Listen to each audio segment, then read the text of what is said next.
Amigos, ¿cómo están? Muy buenas tardes y bienvenidos a 24 horas. Golpe al narcotráfico dio la policía en Quito en las últimas horas.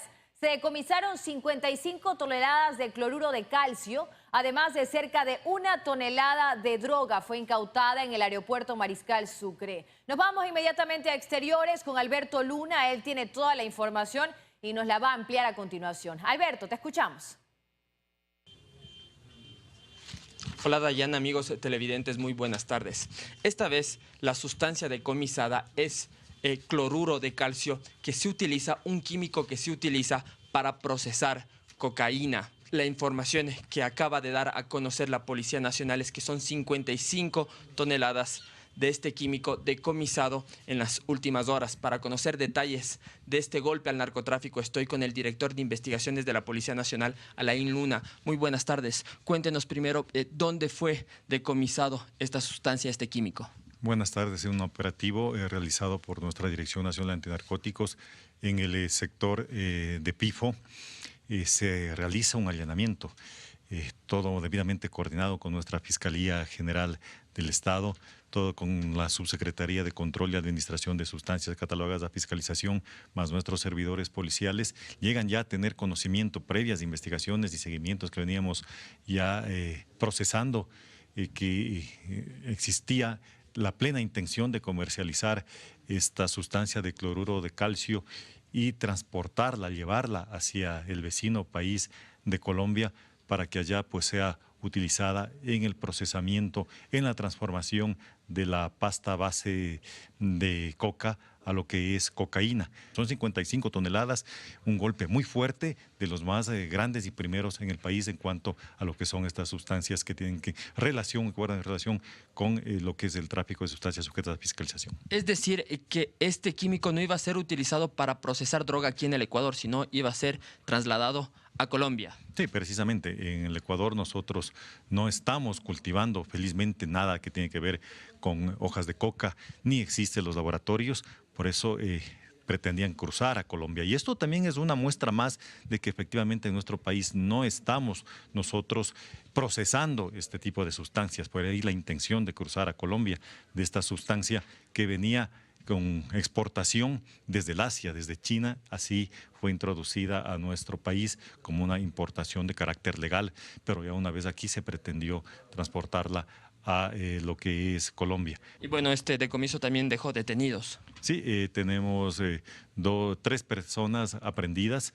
Las investigaciones nos determinarán la participación de ellos, pero también las otras seguimientos que se hará con la investigación que dirige nuestra Fiscalía. Perfecto, muchísimas gracias.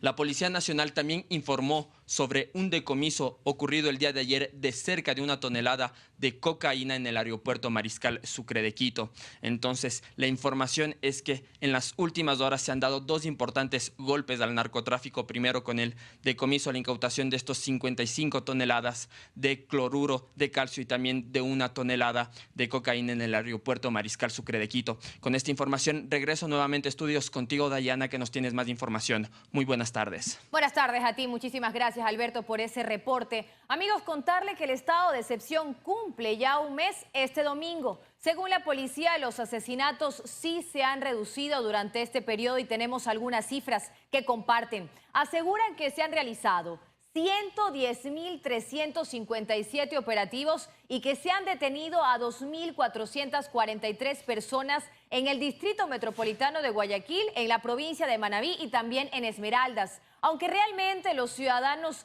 sienten más cerca los sicariatos y los robos. Veamos. Para la policía el estado de excepción sí ha dado resultados, aunque para los ciudadanos la situación continúa igual o peor, pues la sensación de inseguridad no se marcha. Pero las autoridades comparten sus cifras sobre operativos, detenidos y armas decomisadas. Desde el 29 de abril se han realizado 110.357 operativos, según el registro que comparte la Policía Nacional, en el Distrito Metropolitano de Guayaquil, Manabí y Esmeraldas. Se han detenido a 2.443 personas, decomisado 310 armas de fuego, recuperado 134 vehículos y desarticulado 32 organizaciones delictivas.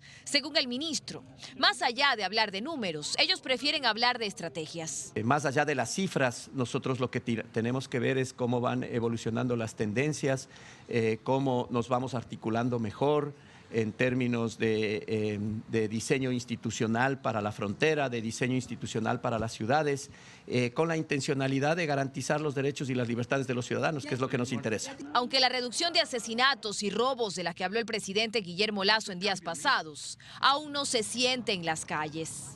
Los últimos asesinatos son el de un guardia de seguridad que intentó frustrar un robo en el sector de La Ladrillera, el de un militar que intentó también evitar un robo en un bus. Este viernes hubo también un asesinato en el sector de La Aurora, en Guayacanes y en la Juan Montalvo, además de un taxista que fue baleado por intentar evitar un robo. Según la policía y las Fuerzas Armadas, para el plan denominado Rescate se han desplegado 9.000 uniformados. Estamos elaborando el balance, efectivamente estamos ya cumpliendo un mes. El día lunes daremos una información ya concreta de lo que ha sucedido tanto en Guayaquil, en Durán, en Manabí y en Esmeraldas especialmente. Si le tomamos la palabra a las autoridades y a sus cifras, y se han realizado 110.357 operativos en 30 días, quiere decir que por día se realizan más de 3.600 controles en 2 provincias y en el Distrito Metropolitano de Guayaquil. Dayana Monroy, 24 horas. Según las autoridades, en el Distrito Metropolitano de Guayaquil se habrían desarticulado a 12 bandas. En Manabí, las cifras que comparten es que se habrían desarticulado 7 bandas y en Esmeraldas 1 banda. Estos son los datos preliminares, pues ustedes ya escucharon al ministro del Interior, quien aseguró que el lunes se van a dar detalles de los resultados del estado de excepción, que ya consumió la mitad de su vigencia. Avanzamos con otra información. Se dictó prisión preventiva contra 3 mujeres que habrían participado en el asesinato de la fiscal de tránsito de Manta, Luz Marina Delgado. La inseguridad en Manabí continúa pese al estado de excepción. La policía señala que Manta es una ciudad en la que se deben intensificar los controles. La Fiscalía General del Estado informó que se detuvo y se formularon cargos contra Génesis C., Ginger S. y María C. por su presunta participación en el delito de asesinato en contra del agente fiscal Luz Marina Delgado y Jefferson Mendoza. Tras la audiencia de formulación de cargos, se dictaminó prisión preventiva por 90 días a las procesadas. Estas mujeres de nacionalidad ecuatoriana habrían sido quienes facilitaron la logística para cometer el crimen. La movilización interna dentro de la ciudad de Manta también serían las encargadas de la recepción de 2 de los 4 ciudadanos que intervinieron en este hecho violento. Sí, serían 4 las personas que ejecutaron el asesinato, 2 de ellos de nacionalidad venezolana. Estas personas habrían alquilado un domicilio por 30 días previos al ataque para vigilar a la fiscal. Los mismos que fueron retirados del terminal terrestre y posterior trasladados hasta el inmueble que fue arrendado hace 30 días. Y si algún caso que tomó la fiscal está relacionado a modo de represalia. El asesinato ocurrió la mañana del 25 de mayo, cuando la fiscal salía de su domicilio y se dirigía en auto junto a su asistente hacia el trabajo. Sin embargo, sujetos los interceptan y disparan en reiteradas ocasiones en el sector de Legolé, acabando con la vida de ambos. Aún se investiga las causas del crimen. Y de esa manera ir determinando algún tipo de relación o no con los casos que se encontraba investigando. Esto se da en pleno estado de excepción vigente, y aunque los esfuerzos en Manabí se centran en Pedernales, cantón que sería el más violento, la policía señala que en Manta, donde ocurrió la muerte de Luz Marina Delgado, es una ciudad a no descuidar, pues es muy preciada para los delincuentes. Por su estructura, hablemos situaciones del puerto, aeropuerto, rutas de acceso. Aquí tenemos rutas de acceso tanto de Esmeraldas cuanto de Santo Domingo o Guayas, Los Ríos, etcétera. Tenemos muchas rutas. Por estas razones, hace falta un mayor contingente en Manta. Estas organizaciones delincuenciales de una u otra manera tienen sus bases operando acá en Manabí, específicamente lo que es Manta. Las muertes violentas en Manabí han incrementado en 89% frente al 2021.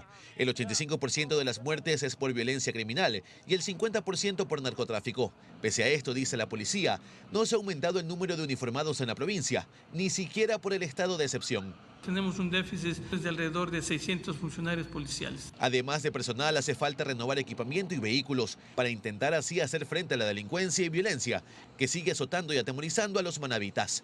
Luis Alfredo Zúñiga, 24 horas. Esto en Manabí, pero nos preguntamos también qué pasa en Esmeraldas. Explosiones con coches bombas, detonaciones con armas de fuego y muertes violentas son la muestra de lo que, pese al estado de excepción en Esmeraldas, se mantiene pues precisamente estos problemas. Continúa la pugna entre organizaciones delictivas para dominar territorios dedicados al narcotráfico y al microtráfico, lo que deriva en hechos violentos, situación que deja consecuencias en el turismo. Durante el último feriado, los visitantes se redujeron, afectando al sector comercial, al hotelero y demás. Pese a operativos, decomisos y un estado de excepción, lo cierto es que en Esmeraldas la violencia continúa.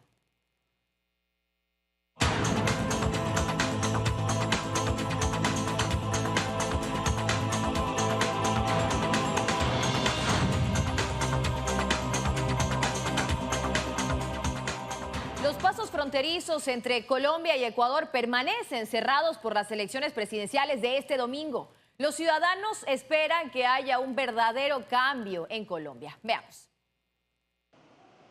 Unos 38 millones de electores comenzarán a definir el futuro político de Colombia este domingo, que según las últimas encuestas aún hay entre un 10 y 15% de indecisos que podrían determinar la elección para cualquiera de los candidatos. Los ciudadanos colombianos aseguran que esperan que sea una fiesta democrática. Algunos de ellos piden un cambio y lanzan un mensaje de esperanza. Para la primera vuelta de las elecciones, el gobierno ha tomado varias medidas, entre ellas el cierre de la frontera con Ecuador.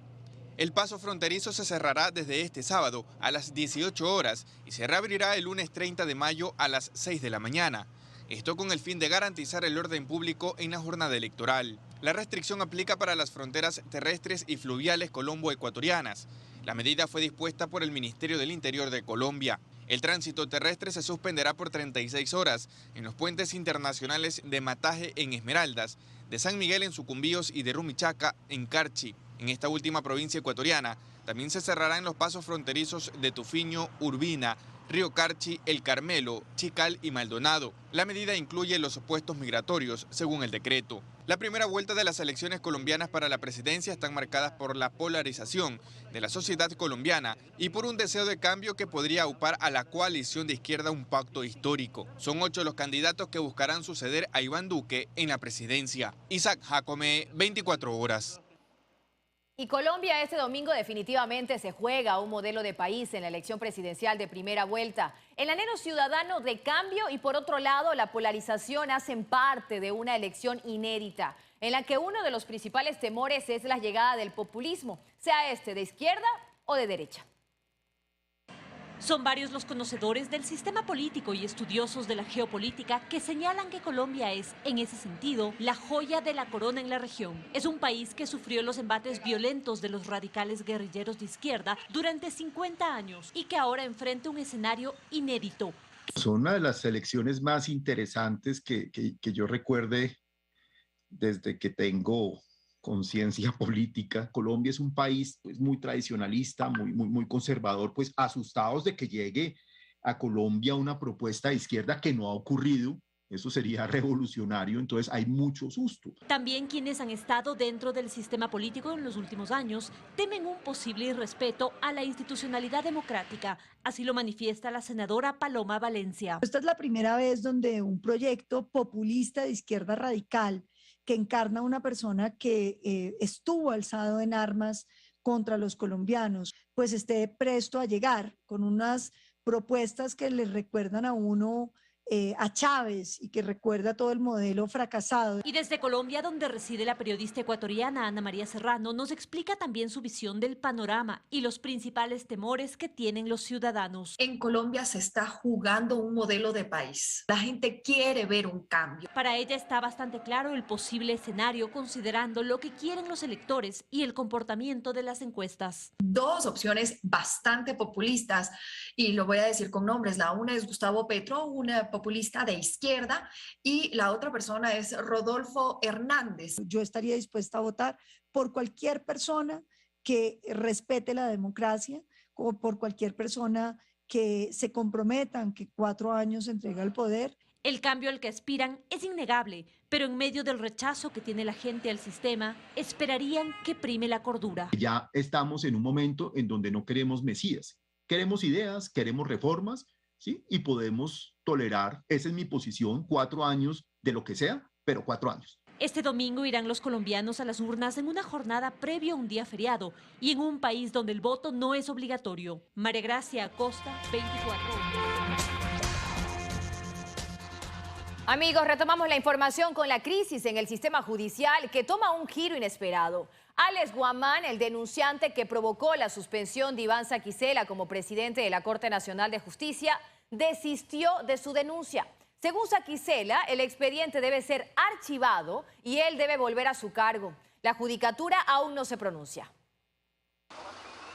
En medio de días en los que se esperaba la resolución judicial que decíamos podría cambiar la situación del suspendido presidente de la Corte Nacional, Iván Saquicela, otra acción da el giro. Alex Guamán, quien denunció el supuesto retraso en la extradición del expresidente Correa y motivó la suspensión de Saquicela, desistió de su denuncia. Según el presidente de la Corte suspendido, él debe volver a su cargo inmediatamente. Yo he escuchado a los vocales de la Judicatura decir que lo único que hicieron es dar trámite y que era importante y cumplen su deber. Yo espero que con la misma celeridad archiven la causa y me notifiquen mi retorno a la Corte Nacional de Justicia. Hasta el cierre de este reportaje, la Judicatura no se pronunciaba al respecto. Informaron que pronto emitirían un comunicado. Si bien Saquicela tenía 2 denuncias en su contra, la segunda, planteada por el ex defensor del pueblo, no tenía medidas de suspensión. Antes de conocerse el desistimiento del denunciante, se esperaba la resolución del juez Carlos Gerves, quien analiza la acción de protección que presentó Iván Saquicela para detener su suspensión. Desde la Judicatura defendieron su decisión de suspenderlo, pese a no existir una orden judicial que determine manifiesta negligencia. Que no necesitamos de una sentencia previa, necesitamos es una denuncia previa respecto al hecho que se considera que puede constituirse en una posible infracción disciplinaria. Estas declaraciones las dio el vocal de la Judicatura antes de hacerse público el desistimiento.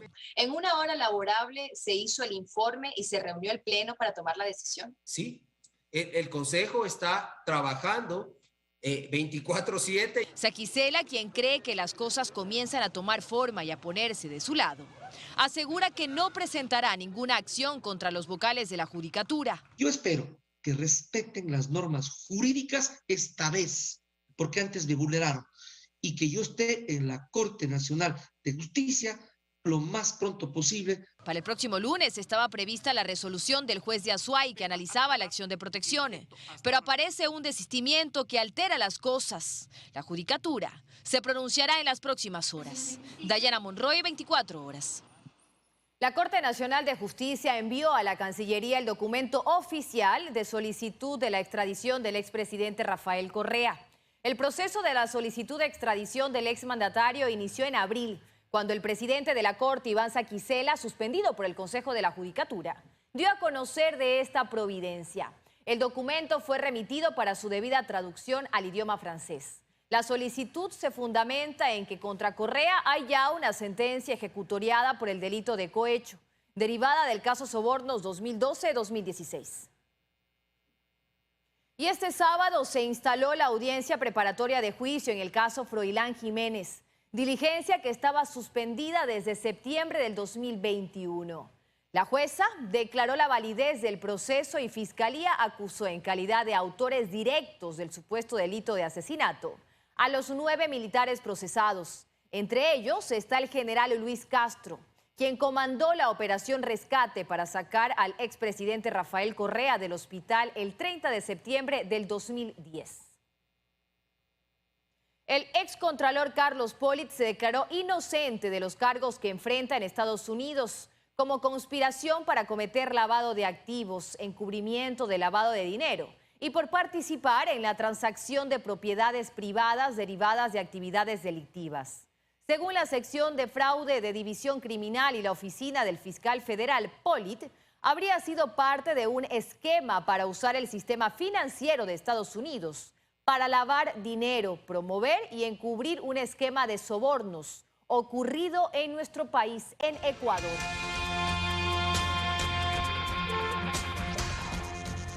Revisamos la situación en la Asamblea Nacional, amigos. Las tres autoridades principales del Legislativo han recibido denuncias por supuesto incumplimiento de funciones. Por ahora, la que enfrenta a la presidenta Guadalupe Llori y que tiene ya un informe que recomienda su destitución, no podrá llegar al Pleno, mientras que la de la vicepresidenta Yesenia Guamaní pues está en trámite. Karen Haro está en la Asamblea Nacional con todos los detalles. Karen, te escuchamos, cuéntanos. Hola Dayana, amigos televidentes, buenas tardes. Pues así es, justamente quienes han tenido que enfrentar denuncias y también cuestionamientos en la Asamblea Nacional han sido las principales autoridades de la legislatura. Y es que por el momento la denuncia que enfrentaba la presidenta Guadalupe Llori está detenida, pues el informe que emitió la comisión ad hoc no podrá ser conocido por el Pleno. La que sí está encaminada y en trámite es la denuncia presentada en contra de la segunda vicepresidenta. También presentaron una denuncia en contra del primer vicepresidente Virgilio Saquicela, pero esta fue desechada. En el siguiente reportaje les contamos todo lo acontecido en esta semana.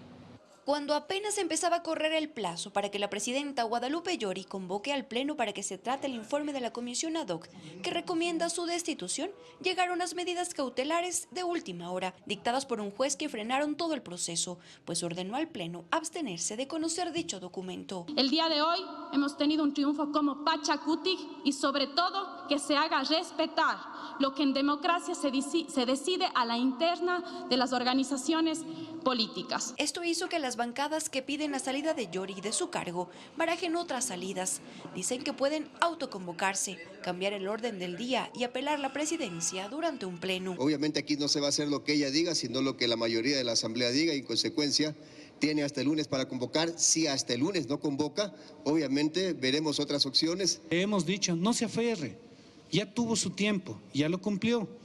Si lo hizo bien o lo hizo mal, que la historia lo decida, pero no se aferre al cargo. Pero Llori no es la única cuyo cargo pende de un hilo. Hace unos días el CAL calificó la denuncia en contra de la segunda vicepresidenta, Yesenia Guamaní. Ella dice que se defenderá en derecho y su bancada de la izquierda democrática le dio su apoyo.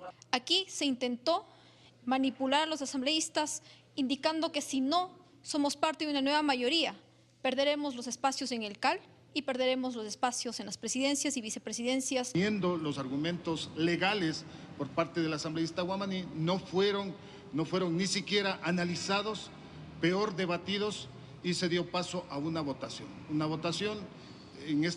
que nosotros hemos considerado que es arbitraria y reflexiva. Pero eso no es todo. En esta misma semana, el primer vicepresidente, Virgilio Saquicela, recibió una denuncia por no asistir a 2 sesiones del CAL, pero esta fue desechada. Se trata de una asamblea cuya gestión hasta hoy ha estado marcada por los conflictos internos y el futuro de sus autoridades es incierto.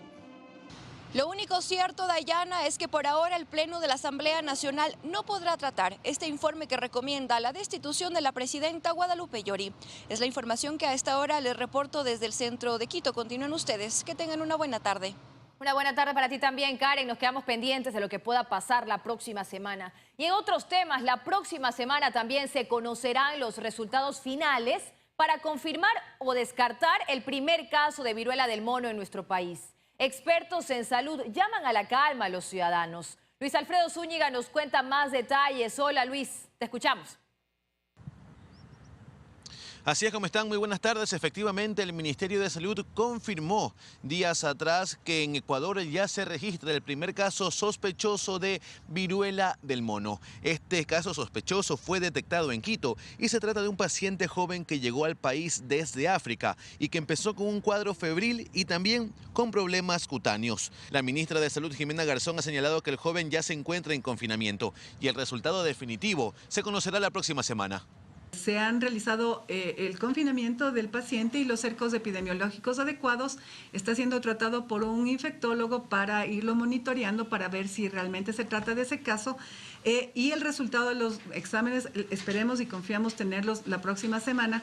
Si es que es positivo, se los daremos saber. Si es que es negativo, también se los daremos saber. Ecuador ya levantó hace una semana la alerta epidemiológica debido a la viruela del mono y ha hecho varias recomendaciones. Por ejemplo, la ministra de Salud ha señalado que si una persona llega, por ejemplo, de África y si presenta síntomas como fiebre, agrandamiento de los ganglios y vesículas en la piel tipo eruptivas, debe acudir a un médico o al centro de salud más cercano. A la par, profesionales de la salud señalan que el haber levantado la alerta epidemiológica fue positivo para estar pendientes. Sin embargo, llaman a la calma a la ciudadanía, pues el índice de mortalidad con esta enfermedad, por ejemplo, es muy baja.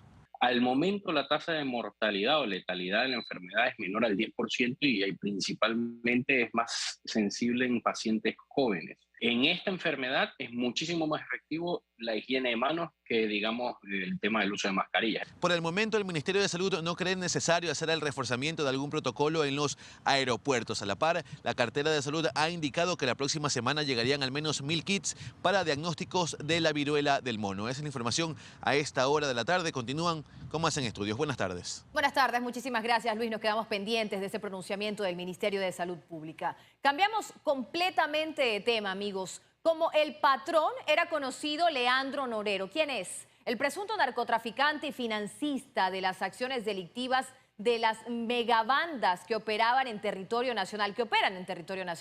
Actualmente él cumple prisión preventiva mientras se investiga su relación con las matanzas en las cárceles, en las calles y también con policías y fiscales.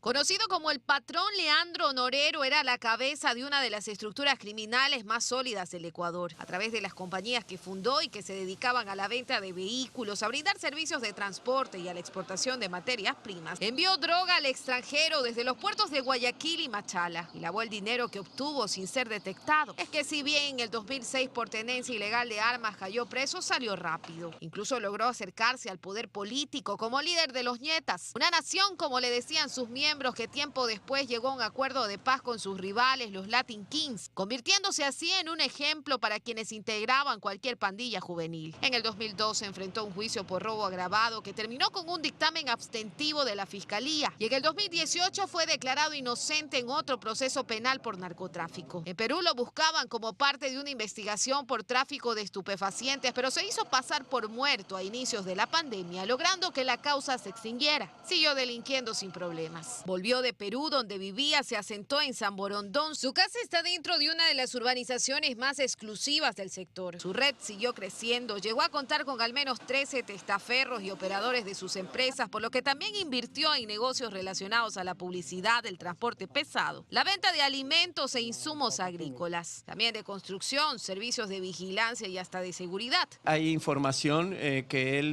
venía operando aproximadamente desde el año 2005 y ya se acentúa a finales del 2020 e inicios ya del 21 y 22. Había negocios relacionados a lavadora de carros, negocios relacionados con estéticas. La Unidad Antinarcóticos de la Policía Nacional estima que Norero enviaba unas 10 toneladas de cocaína al mes desde Guayaquil. Contaba con el respaldo de policías y funcionarios judiciales. Hay unas relaciones con varias personas, entre esas con una ex fiscal, pero lo que tendrá que demostrarse es si existe algún nexo, eso lo tendrá que hacer la justicia. Desde el 2020 también cumplía el rol de financista para algunas de las megabandas que operan en el país, como los Lobos, los Lagartos, los Chone Killers y los Tiguerones, responsables de las muertes en las calles y las matanzas en las cárceles. Estamos buscando los enlaces en los cuales podría estar utilizando algún dinero para sustentar operaciones delincuenciales, como puede ser la compra de armas, financiar algunas operaciones también de tráfico internacional. Y bueno, eso lo va a demostrar en las evidencias y en el aporte que hagamos a la justicia. Antes Norero era hombre de confianza de alias Rasquiñ, el líder de los choneros que fue asesinado en Manta. Pero después se disputó su relevo con Junior y Fito, los actuales cabecillas de los choneros, y se unió a las bandas contrarias. Los líderes lo bautizaron como el patrón. De hecho, agentes de inteligencia policial afirman que el poder armado y logístico que ganaron los Lobos está ligado directamente al crecimiento económico de Leandro Norero, que fue quien pagó los drones que detonaron explosivos en la penitenciaria Penitenciaría del Litoral el año pasado. Norero ganó visibilidad ante la fuerza pública por un video grabado por encapuchados que se difundió en YouTube y que hacía alusión a un tal Leandro que estaba financiando al crimen organizado. Fue entonces cuando la policía se fijó en sus empresas, en el movimiento de sus cuentas bancarias y en su accionar. La madrugada del miércoles fue detenido junto a su pareja y sus hermanos. Al siguiente día le dictaron prisión preventiva y ahora es procesado. La noche de este viernes fue trasladado a la cárcel de La Tacunga. El juez ha dispuesto que se le traslade a un centro de privación de libertad, que tenga un centro provisional y se tomarán los recaudos necesarios. En su poder tenía 24 lingotes de oro, casi 7 millones de dólares en efectivo, armas, municiones y relojes finos. Luisa María Heredia, 24 horas. El radar del Cerro Montecristi fue trasladado a La Tacunga. Moradores de comunidades aledañas observaron cuando el artefacto fue movilizado, mientras que militares ya han abandonado la zona. Así, desarmado, en vehículos militares, parte por parte fue retirado el radar para detección de narcoavionetas del Cerro Montecristi en Manabí. Moradores de comunidades aledañas como Toalla Grande captaron los momentos del traslado, asombrados por la novedad. Vimos, solo fue bajar los carros de la FAE llevando el cargamento del radar. Una caja grande, caja pequeña, iba todo ahí oculto, iba tapado, todo eso. No sé qué pasó y se llevaron el radar. Mientras el radar estuvo en el punto en la parte baja del Cerro Montecristi, se instalaron 2 controles, con presencia militar por supuesto, para evitar que ciudadanos se acerquen al sitio. Sin embargo, ahora el panorama es diferente. Este es el segundo control en la parte baja del Cerro Montecristi que antes funcionaba como garita para los efectivos militares, donde hoy ya no hay nadie. Sin embargo, el acceso sigue restringido. Son los mismos moradores quienes ahora cierran el paso. Los militares ya no están. Las vallas del primer acceso las retiraron y las cintas quedaron en el suelo. Una capilla y una escuela que ocupaban los uniformados hoy quedaron también abandonadas. Vimos que se iban los militares, llevaban algunas de sus pertenencias, pero no sabemos más. Mediante un comunicado, la Fuerza Aérea Ecuatoriana confirmó el traslado. En el documento se señala que los componentes del radar fueron llevados a la base aérea de La Tacunga en la provincia de Cotopaxi para ser evaluado. Se asegura además que el traslado efectuado el 11 de mayo de este año fue posible luego de que la Fiscalía de Manabí, entidad encargada de investigar la explosión, liberó el mecanismo del radar. Moradores de Toalla Grande se mantienen en incertidumbre, pues luego de tanto movimiento para aparentemente dar una solución al control del espacio aéreo en Manabí, hoy todo quedó abandonado en el Cerro Montecristi. Necesitamos información, qué es lo que va a pasar, si van a regresar, si ya desaparecieron. El radar entró en funcionamiento el 27 de octubre de 2021. La promesa de ayuda para controlar el espacio aéreo duró apenas 11 días. Aún hoy se desconocen las causas de la explosión que sufrió la madrugada del 7 de noviembre, dejándolo inactivo. El equipo cubrió un rango de 220 millas a la redonda. Al menos 25 miembros de la FAE enfrentan procesos disciplinarios por los fallos en el manejo de la seguridad del radar. Según un informe interno, el área donde estaba el artefacto no tenía seguridad física, como mallas o corsetinas, tampoco cámaras de videovigilancia ni iluminación. La empresa española Indra será la que evalúe los daños que sufrió el radar de Montecristi, mientras el control del espacio aéreo en Manabí continúa comprometido. Luis Alfredo Zúñiga, 24 horas.